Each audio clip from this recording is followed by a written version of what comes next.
మరి 2 రోజుల కింద జరిగిన దుర్మార్గమైన దమనకాండలో బాధితులైన మా అక్క చెల్లెలకు, మా అన్నదమ్ములకి, ఇక్కడ మరి మీ బాధని వినడానికి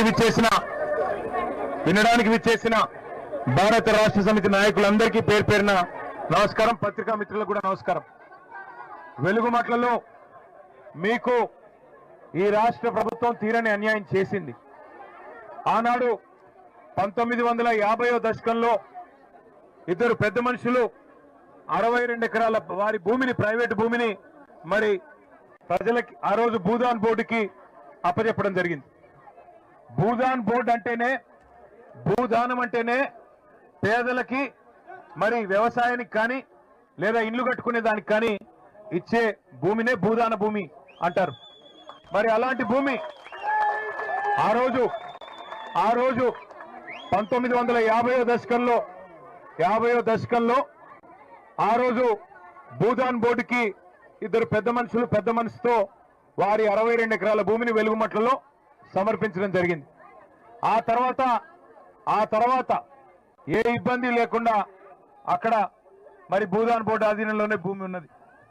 2014వ సంవత్సరంలో ఆ రోజు భూదాన్ బోర్డు నుంచి మీకు 1895 మందికి మీకు అక్కడ 100 గజాల చొప్పున పట్టాలు భూదాన్ బోర్డు ఆంధ్రప్రదేశ్ ప్రభుత్వంలో ఆనాడు మీకు ఇవ్వడం జరిగింది. కాబట్టి వాళ్ళు ఎవడన్నా మీకు హక్కు లేదు, అవి పట్టాలు కాదు అంటే తప్పకుండా వారిది తప్పు అవుతుంది తప్ప మీది తప్పు కానే కాదు. మీకు పట్టాలు ఖచ్చితంగా ఉన్నాయి. ఆ పట్టాలు నేను చూసి ఉన్నాను. 1895 మందికి 2014వ సంవత్సరంలో ఏప్రిల్ మాసంలో ఆ రోజు ప్రభుత్వ ఆధీనంలో ఉండే భూదాన్ బోర్డే పట్టాలు ఇచ్చింది. మైకు బాగా లేదు, మీరు గోల చేస్తే మీకు వినబడదు, నాకు వినబడదు. వచ్చింది ఎందుకో కూడా మీకు నేను చెప్తా. రెండవది 2014 ఏప్రిల్ తర్వాత మరి మీకు ఎట్లా శక్తి ఉంటే అట్లా మీరందరూ ఎవరి శక్తి మేరకు వాళ్ళు, అయ్యా నువ్వు మాట్లాడకు స్వామి, ఈయన ఆపేయండి, ఎవరి శక్తి మేరకు వారు ఆ రోజు ఇప్పుడే ఇక్కడ ఆగు స్వామి ఇప్పుడే అక్కడి నుంచే వస్తా ఉన్నా నేను, మీ కాలనీ నుంచే. అక్కడ ఒక తమ్ముడు చెప్పాడన్నా, నేను హమాలి పని చేసుకున్నాను, మా భార్య దగ్గర ఉండే బంగారం తీసుకుని సంవత్సరం కూడా కాలేదు తాకట్టు పెట్టి 7 లక్షల రూపాయలు ఖర్చు పెట్టి ఇల్లు కట్టినా అన్న, ఇప్పుడు నేను ఎవరికి చెప్పుకోవాలా? తమ్ముడు ఏడుస్తా ఉన్నాడు. జాలిమి అని చెప్పి ఇంకో సోదరుడు, అన్న నేను 12 ఏళ్ళ నుంచి ఇక్కడే ఉన్నా, మరి దాదాపు 12 లక్షల రూపాయలు ఖర్చు పెట్టి కట్టినా, నా పిల్లలు, నా భార్య, నా కుటుంబం మొత్తం రోడ్డున పడింది ఈ దుర్మార్గమైన ప్రభుత్వం చేయబట్టి అని ఆయన ఏడుస్తా ఉన్నాడు.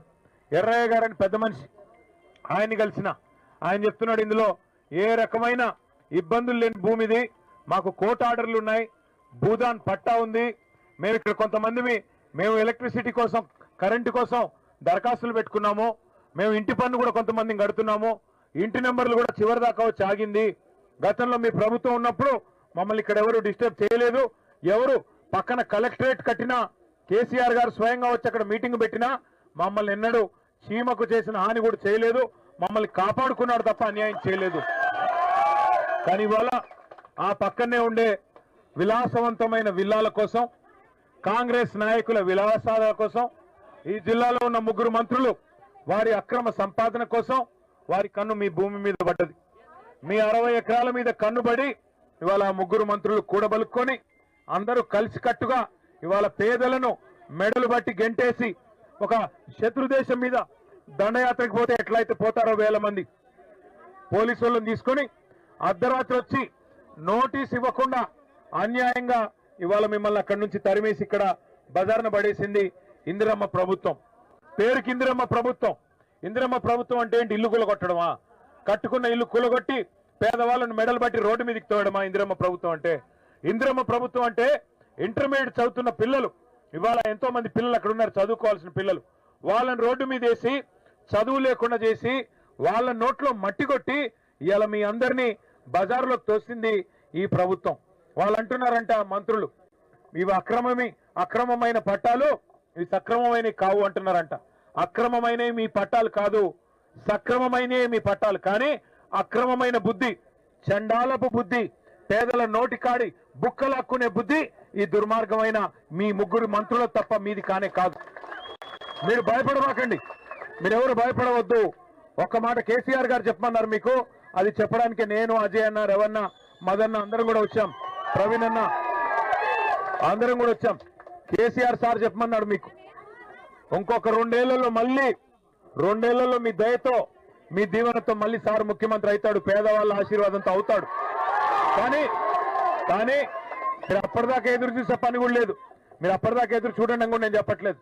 మేము మీ తరఫున మిమ్మల్ని ఎక్కడి నుంచి అయితే గెంటేశారో మీకు అక్కడే ఇల్లు కట్టించాలని, మీకు అక్కడే క్రమబద్ధం చేయాలని మీకోసం శాసనసభలో శాసన మండలిలో మేము కొట్లాడతాం. కానీ మీ మంత్రులు మాయగాళ్ళు, ముగ్గురు మంత్రులు కూడా మాయ చేస్తారు. లేదు మీ జిల్లా మంత్రులు, మీ మంత్రులు కాదులే కానీ మాయగాళ్ళు ముగ్గురు మీ జిల్లా వాళ్ళు. మళ్ళీ రేపు మళ్ళీ మీ మధ్యనే చిచ్చు పెడతారు. మీలో కొంతమందిని తీసుకొని పోయి 50 మందిని తీసుకొని పోయి ఎల్లిముద్రలు వేయించుకుంటారు, కొంతమందితో సంతకాలు పెట్టించుకుంటారు అధికారులు వచ్చి చీకట్లో. దయచేసి ఐకమత్యంగా ఉండండి, ఐకమత్యాన్ని చెదిరిపోనివ్వకండి. మీకు అక్కడనే ఇల్లు కావాలనుకుంటే దయచేసి ఎక్కడ సంతకాలు పెట్టకండి.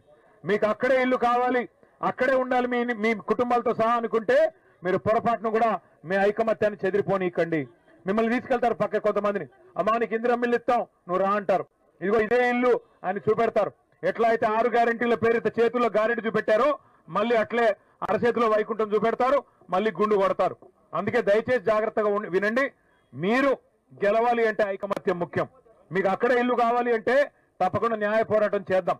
ఇవాళ అధికారం వాడి చేతుల్లో ఉంది, అధికార యంత్రాంగం మొత్తం వాళ్ళ చేతుల్లో ఉంది, పోలీసు బలగాలు వాళ్ళందరూ వాళ్ళ చేతుల్లో ఉన్నారు. కాబట్టి ఇవాళ పేదవాడికి గొంతు లేదనుకుంటా ఉన్నారు. కానీ ఒకటి మాత్రం వాస్తవం, ప్రభుత్వం తప్పు చేసింది అని వాళ్ళ రాష్ట్రం మొత్తం తెలిసిపోయింది. మరి ఏ తప్పు చేయకపోతే ఆ ఆర్డీఓ గారిని ఎందుకు అర్జెంటుగా ట్రాన్స్ఫర్ చేశారు? ఏ తప్పు జరగకపోతే ప్రభుత్వం నిజంగానే న్యాయం చేసింటే, ఓ ఆగవయ్య స్వామి ఆగవయ్య, మీ గురించే మాట్లాడుతుంటే ఎందుకు గుర్తించుకుంటున్నాం? నేననేదల్లా ఒకటే, ఏ తప్పు జరగకపోతే, ప్రభుత్వం ఏ తప్పు చేయకపోతే ఎందుకు ఆర్డీఓ గారిని ఆకస్మికంగా ట్రాన్స్ఫర్ చేశారు? అర్ధరాత్రి వచ్చి దొంగల్లాగా ఎందుకు ఇళ్ల మీద పడ్డారు? ఎందుకు నోటీసులు ఇవ్వలేదు? ఎందుకు మీకు కోర్టుకు పోయే అవకాశం ఇవ్వలేదు? గతంలో కోర్టు మీకు ఆర్డర్లు ఇచ్చింది కదా, కోర్టు మీకు ఆర్డర్లు ఇచ్చింది. మీకు పట్టాలు లేకపోతే కోర్టు ఆర్డర్లు ఇస్తుందా?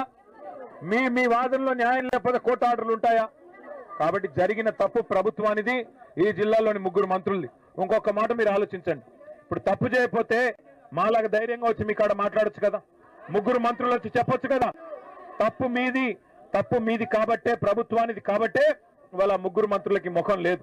అందుకే నేను మీకు చేసే విజ్ఞప్తి, అసలు భూదాన్ అంటేనే, మళ్ళీ గుర్తుపెట్టుకోండి, భూదాన్ అంటేనే పేదల ఆస్తి, భూదాన్ అంటేనే పేదల ఆస్తి, పేదవాళ్ళ కోసం ఇల్లు కానీ వ్యవసాయానికి కానీ ఇచ్చే ఆస్తి భూదాన్.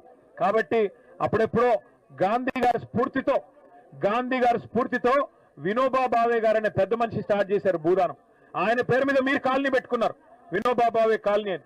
కానీ ఆ రోజు ఒరిజినల్ గాంధీ గారు ఉన్నారు, ఈ రోజు డూప్లికేట్ గాంధీలు వచ్చి వాళ్ళ ఆధ్వర్యంలో పనిచేసే భూ దొంగలు, వీళ్ళు భూమిని కొల్లగొట్టే దొంగలు కాబట్టే, రియల్ ఎస్టేట్ మాఫియా కాబట్టే ఇలా మీ భూమిని లాక్కునే ప్రయత్నం చేస్తున్నారు. మీరు ధైర్యంగా ఉండండి, మీకు ధైర్యం చెప్పడానికి కేసీఆర్ సార్ పంపించారు. మీకోసం ఏర్పాట్లు కూడా మేము చేస్తాం, పార్టీ పరంగా ఏర్పాట్లు చేస్తాం. మీకు భోజన వసతి కానీ ఉండేదానికి వసతి కానీ ఎట్లాగో అధికారులు పట్టించుకోరు, వాళ్ళు ఎలాగో చెయ్యరు, మీకు మేము ఏర్పాటు చేస్తాం. దాంతో పాటు మీకు న్యాయపరంగా పోరాటం చేయడానికి కూడా మీరు రూపాయి కూడా ఎవరి దగ్గర తీసుకోవద్దు, ఎవరు ఖర్చు పెట్టొద్దు, మేము పెడతాం. పార్టీ పరంగానే న్యాయ పోరాటం మీ తరఫున మేం చేస్తాం. తప్పకుండా మీకు న్యాయం లభించేదాకా మీతో ఉంటాము, కలిసి కొట్లాడతాం. కానీ మీరు ఐకమత్యంగా ఉండాలి. మీరు మళ్ళీ మీరు కొంతమంది చెదిరిపోయి సంతకాలు పెట్టి వేలుముద్రలేసి ఆయన ఏదో ఇత్తనన్నాడు, ఈయనేదో ఇత్తనన్నాడు అంటే మళ్ళీ షటకోపం పెడతారు, మళ్ళీ మోసం చేస్తారు.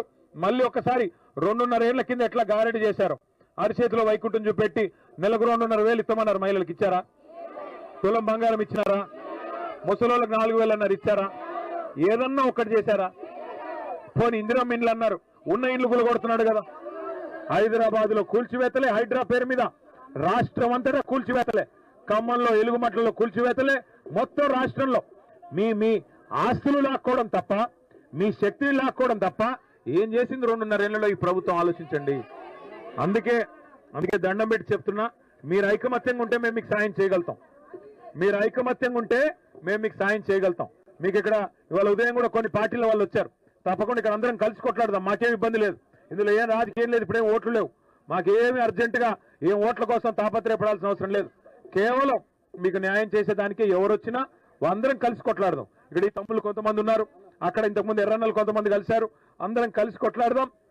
మీకు న్యాయం జరిగేదాకా ఈ దుర్మార్గమైన ప్రభుత్వం, ఈ ముగ్గురు మోసగాళ్ళు వారికి బుద్ధి చెప్పేదాకా మీరు ఐక్యంగా ఉండండి. మీ తరపున మొత్తం ఖమ్మం ప్రజానికం ఉన్నారు, రాష్ట్ర ప్రజానికం ఉన్నారు. న్యాయం కోరే ఎవరైనా, పేదవాడి సంక్షేమం కోరే ఎవరైనా మీ తరపునే ఉన్నారు, మర్చిపోబాకండి. అజయన్న కూడా ఇక్కడే ఉన్నాడు, రవణ్ ఉన్నాడు, మదన్ ఉన్నాడు. అందరం మీకుతో ఉంటాం.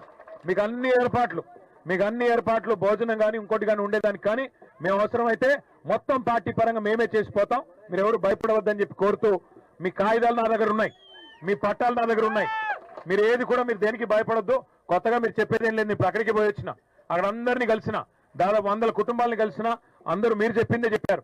మాకు అన్యాయం జరిగింది, మాకు పట్టాలు ఉన్నాయి, అన్ని ఉన్నాయి, సక్రమంగా ఉన్నాయి. కేవలం ప్రభుత్వం, ఇక మా లోకల్ లీగల్ సెల్ కూడా ఇక్కడే ఉంది. ఏం పేరు? సుగుణారావు గారు, లాయర్ గారు. ఆయన గతంలో ఉద్యమకారుడు. ఆయనే ఇచ్చాడు నాకు ఇన్ఫర్మేషన్ మొత్తం. కోర్టులో కూడా మీరు రూపాయి ఖర్చు పెట్టే అవసరం లేదు. మొత్తం ఖర్చు పెట్టి మేమే కొట్లాడతాం. మిమ్మల్ని మళ్ళీ కంటికి రెప్పలా కాపాడుకుని మీ ఇల్లు మళ్ళీ మీకు వచ్చేలాగా చేయడం మా బాధ్యత. దయచేసి ఎవరు కంగారు పడొద్దు, ధైర్యంగా ఉండాలని చెప్పి కోరుతా ఉన్నా. Thank you. అందరికి నమస్కారం. Thank you.